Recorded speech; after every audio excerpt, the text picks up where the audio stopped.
Hola, ¿qué tal? Les doy la bienvenida a la sexta de las clases del curso. En esta oportunidad vamos a detenernos en la actualidad de las prisiones y para eso en un primer momento vamos a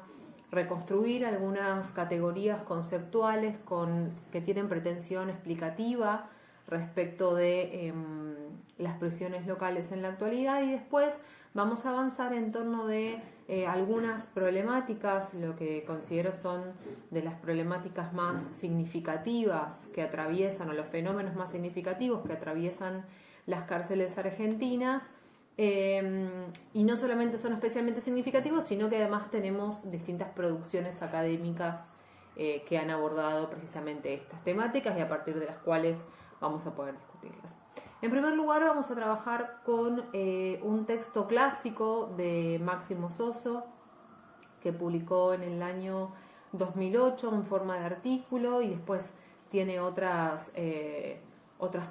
publicaciones a lo largo de los siguientes años, que se llama Populismo punitivo, proyecto normalizador y prisión depósito en Argentina.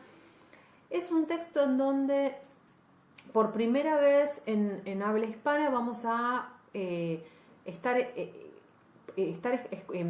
escuchando o pudiendo comprender de qué se trata este concepto tan utilizado en el norte global, este concepto de prisión depósito, y vamos a ver qué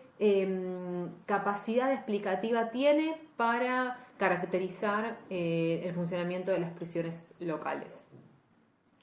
En este texto Soso arranca tratando de poder comprender la noción de prisión depósito, y muy rápidamente nos advierte que previo a poder adentrarnos en esta noción explicativa o en esta noción teórica, es necesario poder identificar las características centrales de lo que en criminología se conoce como el proyecto normalizador, disciplinario o correccional, y el tipo de cárcel específica que produjo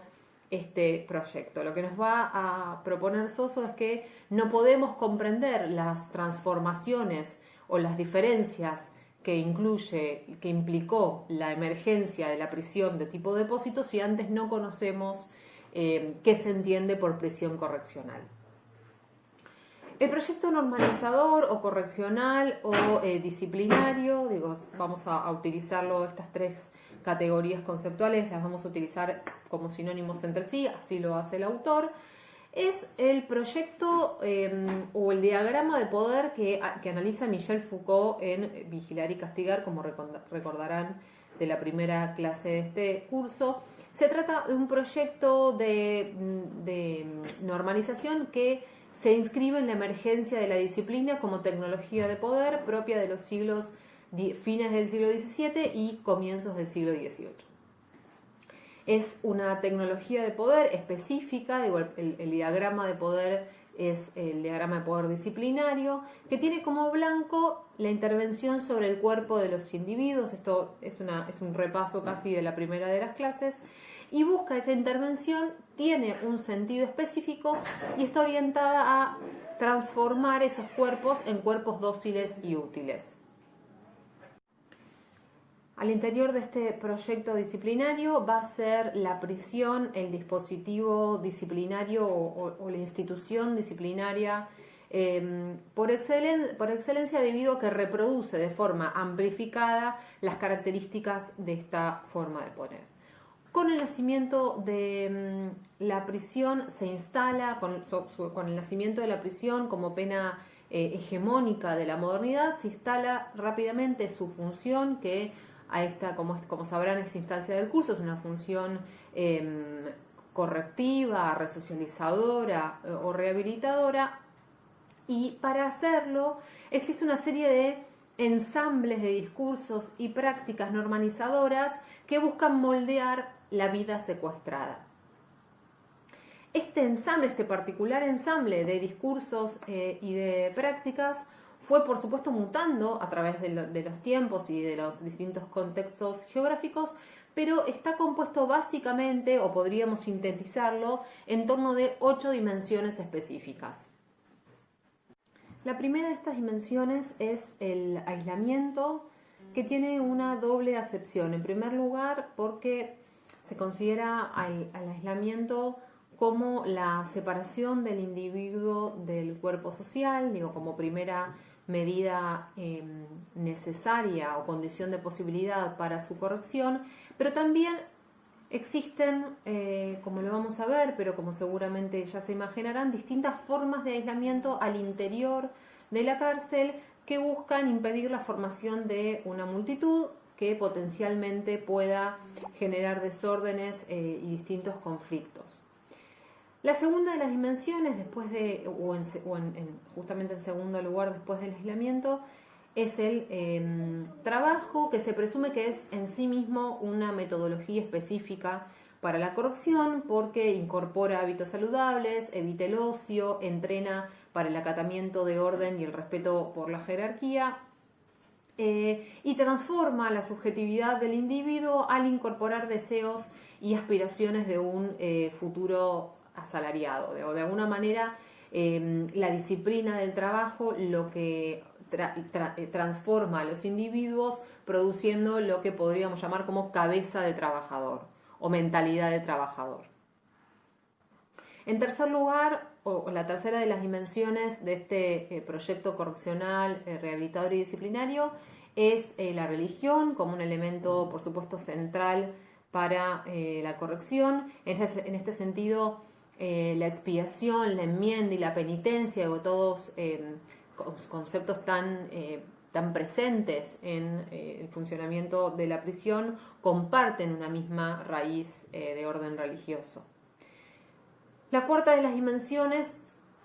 por supuesto, es la educación, que fue parte integrante del proyecto de corrección de forma muy temprana, mediante la incorporación de la enseñanza de la educación básica. Y se supone que la educación es en sí misma positiva porque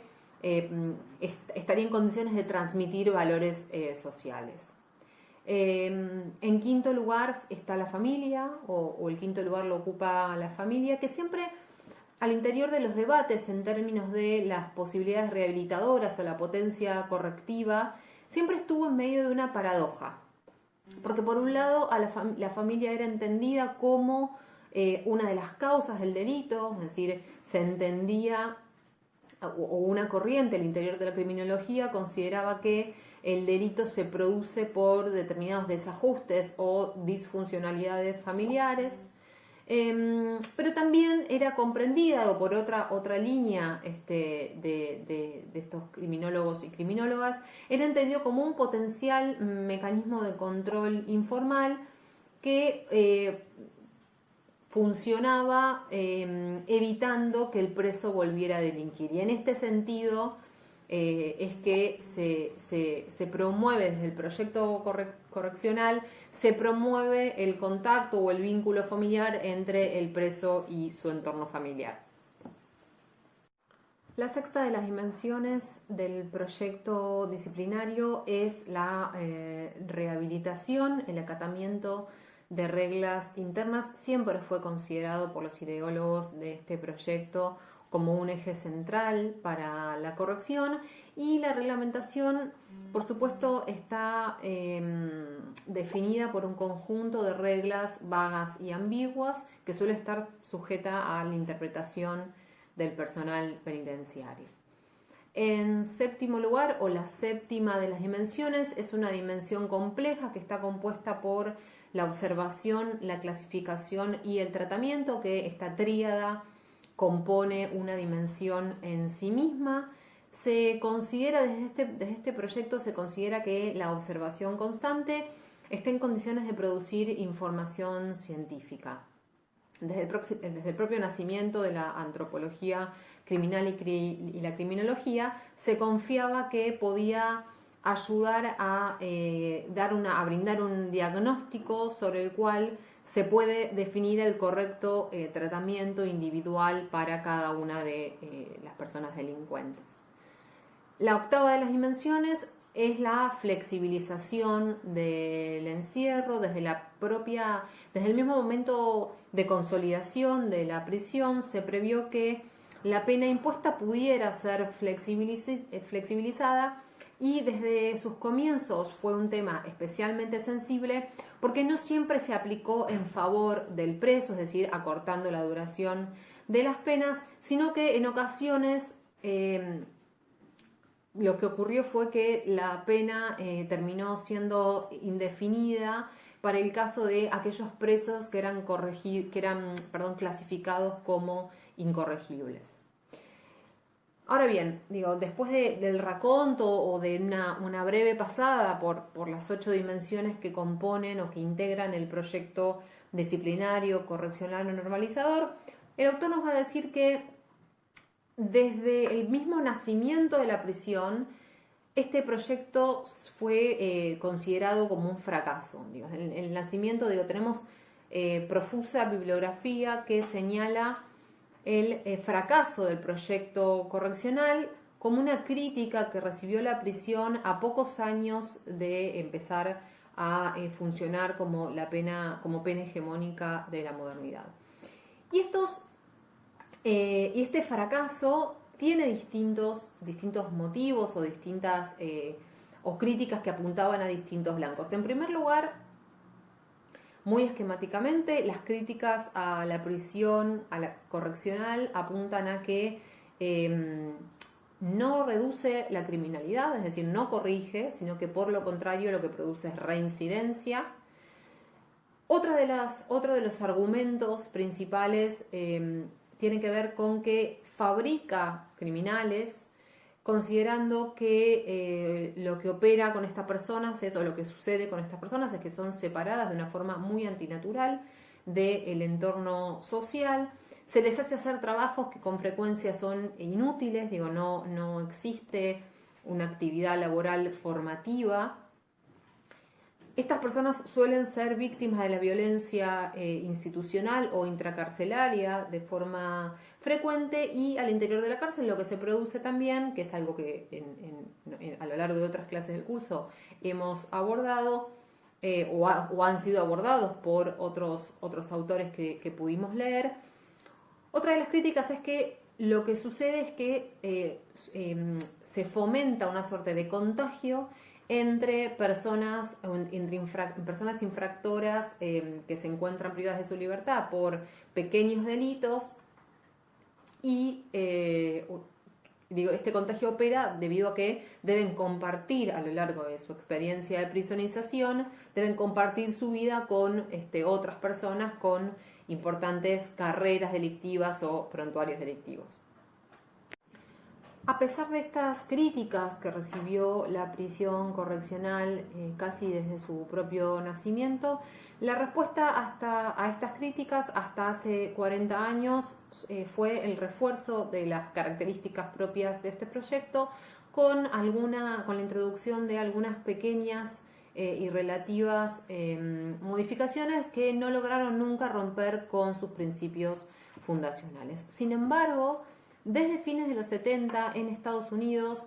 se produjeron nuevas respuestas frente a las críticas al modelo correccionalista que reactualizaron los antiguos fundamentos del castigo y la prisión. Para eso recuperaron la idea de redistribución, disuasión e incapacitación.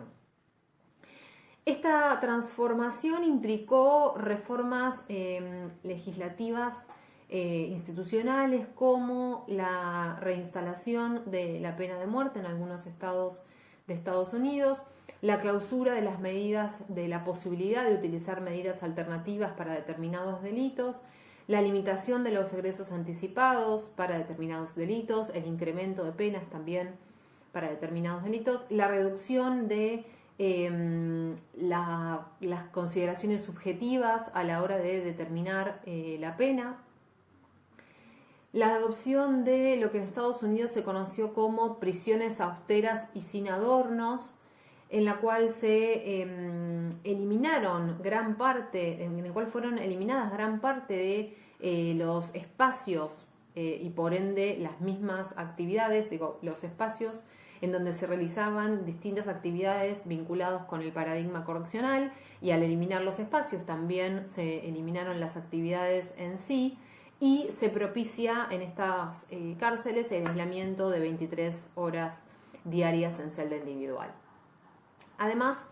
se adoptaron un conjunto de técnicas actuariales y de cálculo de riesgo para definir la prisión de alojamiento y el momento de eventual liberación. Se adoptaron también mecanismos de monitoreo electrónico para aquellos presos que ya habían sido liberados de forma condicional. Y se implementaron diversos mecanismos de divulgación a la comunidad y estigmatización de algunos presos que accedían a egresos anticipados. Todas estas transformaciones produjeron en el contexto anglosajón lo que se conoce como el populismo punitivo, el fenómeno de populismo punitivo, que, como recordarán, fue el responsable de incrementar la tasa de encarcelamiento en más del 500% entre 1975 y el año 2000. Y este proyecto fue conocido, o este fenómeno fue conocido como el modelo americano, que posteriormente fue importado a Gran Bretaña y a otros países de Europa Central. Ahora bien, esta clasificación, en primer lugar, del funcionamiento de la prisión correccional, y en segundo lugar, el funcionamiento del proyecto incapacitador y su prisión depósito, el autor nos propone preguntarnos en qué medida pueden observarse este tipo de discontinuidades, esto es la presencia de dos modelos distintos, para pensar el proyecto correccional o el proyecto punitivo propio de las prisiones argentinas actuales. Y entonces lo que Soso nos va a comenzar a decir es que en Argentina existe una ley nacional de ejecución penal que regula el desarrollo de las penas, es la ley 24660, que se inscribe por su contenido, se inscribe claramente al interior del proyecto normalizador, disciplinario o correccional. La 24660 nos va a decir que, la ley 24660 nos dice que el objetivo de la pena es la reinserción social. Y por eso es que adopta las características fundamentales del proyecto normalizador. Lo que se puede ver, o a grandes rasgos, los títulos principales de esta ley tienen que ver con la progresividad, el tratamiento, la observación y la clasificación, la disciplina y la posibilidad de aplicar sanciones administrativas, la educación, el trabajo, el fomento de las relaciones familiares, y también hay una fuerte orientación hacia la libertad de culto y la posibilidad de realizar actividades religiosas. Son todas dimensiones, como vimos, propias del proyecto disciplinario, que se fomentan con el objetivo de, o en miras a, lograr la corrección de los delincuentes. Posteriormente, lo que hace Soso es contextualizarnos el momento de sanción de esta ley. La 24660 se sancionó en el año 1996 con un particular telón de fondo, que era la profunda transformación económica y social que produjo la fuerte expansión de la exclusión y la precariedad económica y social. Estamos hablando de los años 90 y los estragos del menemismo en la Argentina. Y en simultáneo con este proceso, o acompañando, mejor dicho, este proceso, se produjo en la Argentina un fuerte incremento de la tasa del delito normal o callejero, lo que se conoce habitualmente como inseguridad urbana, que estuvo, este fenómeno objetivo, hubo más, se produjeron una mayor cantidad de crímenes, de delitos vinculados sobre todo contra la propiedad privada, estuvo acompañado por una amplificación por parte de los medios masivos de comunicación, que generó que se instale en la agenda pública y social como un fenómeno que requería una urgente intervención por parte del Estado.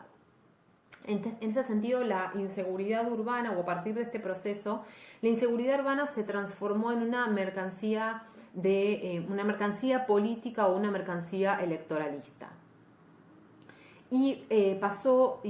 la novedad del periodo fue que comenzó a ser un elemento clave a la hora de hacer política por parte de nuestros representantes y nuestra élite política. Las propuestas que circularon y se desarrollaron para este entonces tuvieron la particularidad o la novedad de estar alineadas con aquello que la gente parecía pensar, creer o sentir respecto de, el delito, y se le dio una relevancia a una dimensión que históricamente había sido muy contenida en el debate sobre el diseño de las estrategias para el control del delito, que fueron las emociones y sentimientos de la ciudadanía de a pie, la ciudadanía, los ciudadanos, las ciudadanas y ciudadanos legos, por decirlo, llamarlo de alguna manera. Todo este entramado de eventos o de sucesos se tradujo en la emergencia del populismo punitivo a nivel local, del populismo punitivo en Argentina, que tuvo dos momentos de ascenso punitivo en contextos sociopolíticamente dos contextos, sociopolíticos radicalmente distintos. En primer lugar, con el del arruismo, y en segundo lugar, durante el primer kirchnerismo. En primer lugar, se tomaron una serie de medidas legislativas excepcionalmente regresivas o especialmente regresivas. Se limitaron los egresos anticipados para algunos delitos, se restringieron las salidas transitorias, se incrementaron las penas, tanto las salidas transitorias como el incremento de penas, por supuesto, para algunos delitos, y se aumentaron los requisitos para poder acceder a las distintas formas de egresos anticipados. Una de las consecuencias más visibles entonces de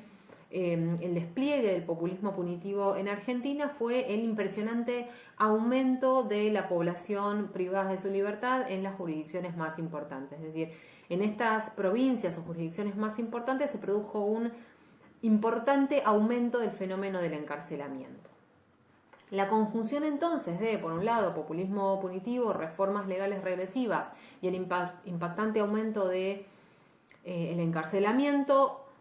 parece mostrar que en la actualidad las prisiones argentinas parecieran estar asemejándose al modelo de prisión depósito, y eso lo podemos ver en distintos indicadores. En primer lugar, el gran porcentaje de personas privadas de su libertad sin condena, históricamente, o por lo menos en los últimos años,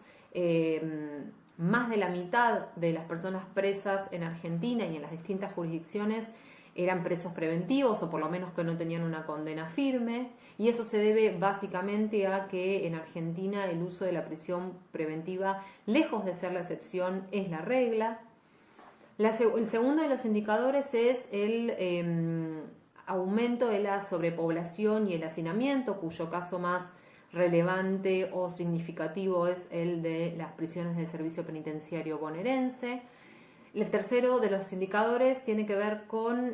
o hace referencia a las condiciones de vida inhumanas, la exposición a la violencia de distinto tipo y el importante nivel de muertes o la tasa de muertes en contextos de encierro. La literatura criminológica actual, anglosajona, es decir, la que se produjo en los últimos años en Estados Unidos y en Gran Bretaña, abordaron estas transformaciones entendiéndolas como una serie de catástrofes, esa es la clasificación que utiliza esta corriente, que supusieron un cambio de era un cambio de era o un pasaje muy fuerte, y ese pasaje es clasificado como una catástrofe, desde la prisión correccional o desde el modelo correccional hacia la prisión depósito. Ahora bien, aunque desde Argentina estemos tentados y tentadas de utilizar estas categorías explicativas para nuestro contexto, es importante antes hacer una serie de salvedades. Más que pensar en términos de ruptura, más que pensar que en las cárceles argentinas también ocurrió un pasaje de la prisión correccional a la prisión depósito, lo que nos propone Soso es considerar que hay ciertos indicadores propios de la prisión depósito que siempre estuvieron presentes al interior de las prisiones argentinas. Por eso lo que se identifica en nuestras cárceles es una suerte de economía mixta del encierro, con este concepto tan importante, lo que nos va a decir es que históricamente en nuestras cárceles lo que pudimos ver son algunos elementos propios de la prisión correccional y en simultáneo o conviviendo con otros elementos propios de la prisión depósito. En primer lugar, porque en el plano legal, judicial, político e institucional, el paradigma correccionalista todavía tiene mucha fuerza, y eso se puede observar en que todavía, y pese a las reformas regresivas del año 2017 en la Ley Nacional de Ejecución Penal, están vigentes los institutos de las libertades anticipadas y las etapas progresivas de la pena, pero además porque no se ha abandonado, al menos discursivamente, la función rehabilitadora al interior de la prisión. Y muy vinculado con esto, va a señalar también que lo que pasa al interior de las cárceles argentinas, como las dinámicas diarias, las prácticas, lo que ocurre al interior de las prisiones argentinas, sigue estando regulado u ordenado en función de los elementos correccionalistas. Con sus diferencias y con sus oscilaciones a lo largo de los años, sigue existiendo en las cárceles argentinas la posibilidad al menos de obtener un trabajo remunerado, se siguen dictando distintas actividades educativas y siguen existiendo las distintas sanciones ante la infracción de las reglas internas. Esas tres dimensiones tan significativas del proyecto rehabilitador o normalizador siguen estando con extrema vigencia al interior de nuestras prisiones. El texto de Soso entonces es una herramienta sumamente significativa para evitarnos caer en la tentación de etiquetar rápidamente y sin hacer análisis exhaustivos del funcionamiento de las cárceles argentinas como prisiones que responderían a el modelo o el formato de prisión disciplinaria o prisión correccional, o a las prisiones de otras geografías y otros contextos, como el caso de, por ejemplo, de la Supermaxis en Estados Unidos, que claramente le cabe o funciona en términos explicativos muy bien el término de prisión depósito. Evitar caer en la tentación de utilizar un término o el otro, un concepto o el otro, para caracterizar las prisiones argentinas, porque nuestras prisiones parecían presentar una naturaleza mucho más híbrida, mucho más mixta, teniendo o incluyendo elementos tanto de uno como de otro modelo. Por eso Máximo nos va a decir que para poder clasificar o entender nuestras prisiones, quizás el concepto que más corresponda utilizar es el de economía mixta del encierro. Habiendo trabajado este texto que propone los debates a propósito de las distintas categorías conceptuales, las distintas herramientas conceptuales para pensar la prisión, la segunda parte de esta clase en la segunda parte nos vamos a detener en tres problemáticas especialmente significativas respecto de o que nos hablan del funcionamiento de la prisión actual. En primer lugar, la sobrepoblación, que es lo que vamos a discutir en esta segunda mitad del video, y en el siguiente de los videos vamos a abordar la cuestión de la violencia institucional, la violencia institucional carcelaria y el funcionamiento o los distintos usos del aislamiento o el confinamiento solitario. Para hablar de sobrepoblación tenemos para trabajar un texto del Centro de Estudios Legales y Sociales, el CELS. Tenemos en particular un texto del libro Colapso del Sistema Carcelario, publicado en el año 2005. El capítulo que tenemos nosotros es el de sobrepoblación y violencia carcelaria en Argentina, que si bien aborda los dos fenómenos, nosotros nos vamos a centrar específicamente en el desarrollo que hace del fenómeno de la sobrepoblación. Es un texto que va a hacer foco específicamente en las dos jurisdicciones más grandes de Argentina, esto es el Servicio Penitenciario Bonaerense y el Servicio Penitenciario Federal, y va a comenzar dándonos una definición. Se entiende por sobrepoblación carcelaria, el alojamiento de personas por encima del cupo o capacidad declarada de un establecimiento o sistema penitenciario.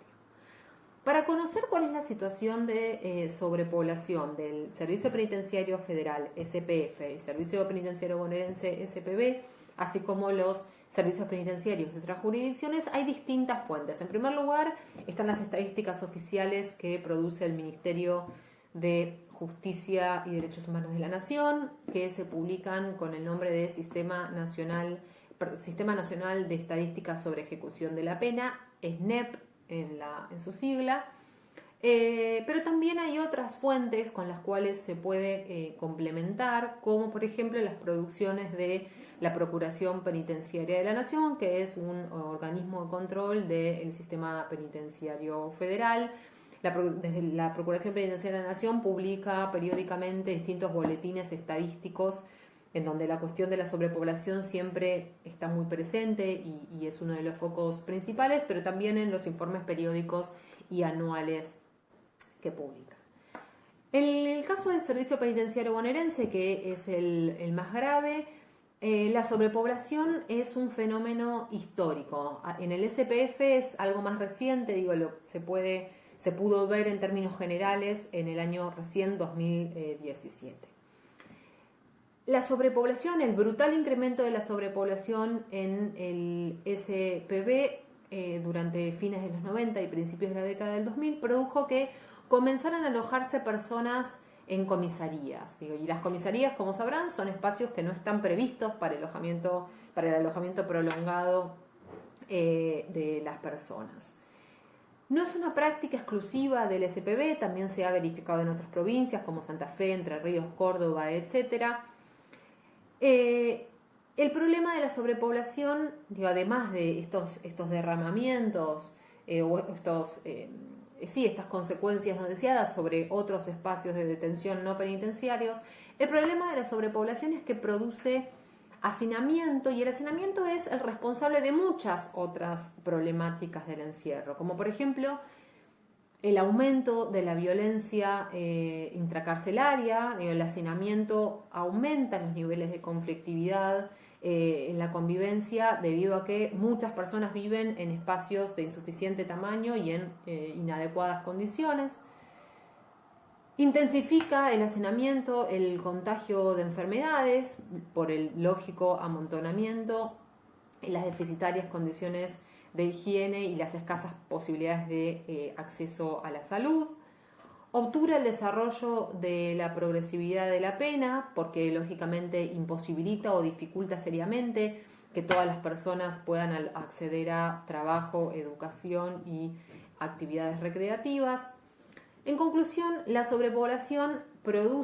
es en sí misma muy grave, pero además tiene otras consecuencias, por lo que debe ser entendida como la responsable de la violación de múltiples y variados derechos fundamentales de las personas privadas de su libertad.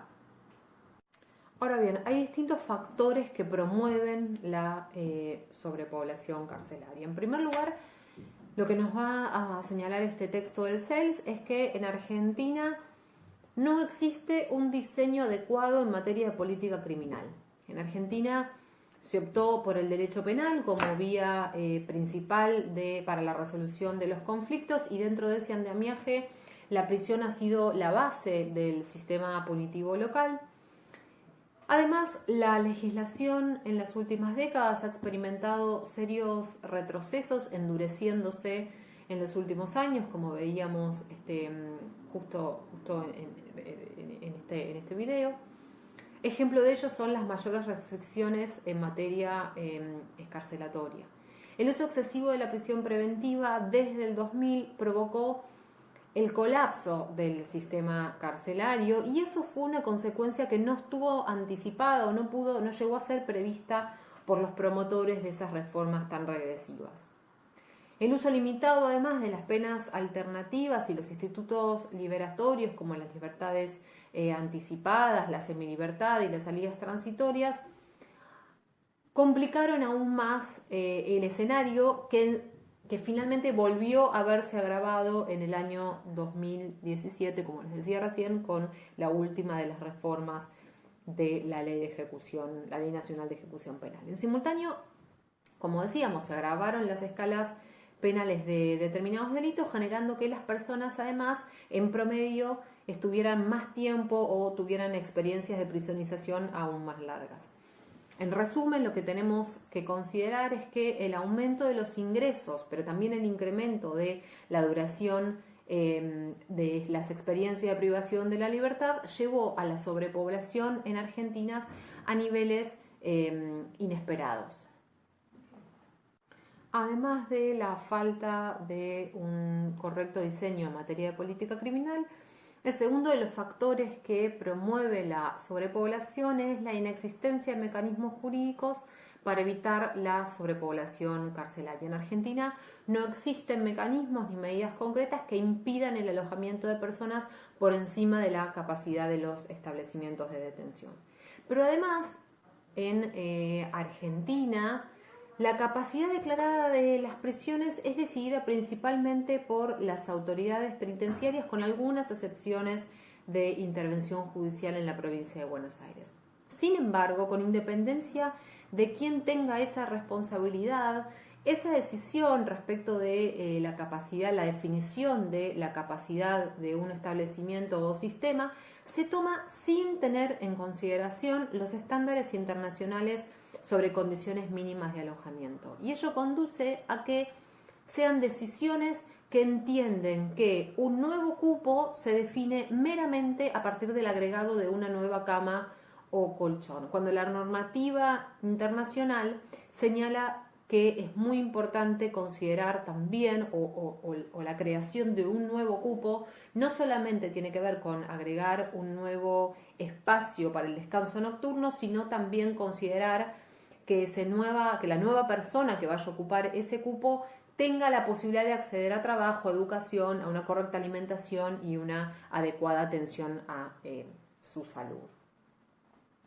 A eso se le suma, a este contexto ya de por sí complejo, se le suma la sistemática manipulación de las cifras acerca de las capacidades que son alteradas por las distintas administraciones penitenciarias que aumentan o reducen el cupo de una prisión en función simplemente de sus propias necesidades de alojamiento. Además de estas problemáticas vinculadas a la ausencia de mecanismos que eviten la sobrepoblación carcelaria, en tercer lugar, el CES va a señalar la falta como un problema o como una práctica que reproduce o que agrava el fenómeno de la sobrepoblación, que va a ser la falta de involucramiento en este fenómeno por parte del Poder Judicial. El Poder Judicial tiene, por supuesto, una gran responsabilidad respecto de básicamente cualquier cuestión, cualquier fenómeno, cualquier violación de derechos que ocurra al interior de la prisión, pero además tiene un protagonismo específico en el caso de la sobrepoblación, debido a que en los últimos años la presentación de habeas corpus correctivos colectivos en defensa de las personas que vivían en condiciones de hacinamiento se ha visto en innumerables oportunidades frustrada por el rechazo sistemático de estos recursos por parte de los tribunales intervinientes. Ejemplo de esta reticencia a involucrarse al interior o respecto de la solución de este fenómeno, el famoso caso Berbisky es un gran ejemplo, iniciado en el año 2001 a partir de la presentación de un habeas corpus colectivo correctivo presentado por el CELS, en donde se denunciaba la ilegalidad de la sobrepoblación en las comisarías bonaerenses.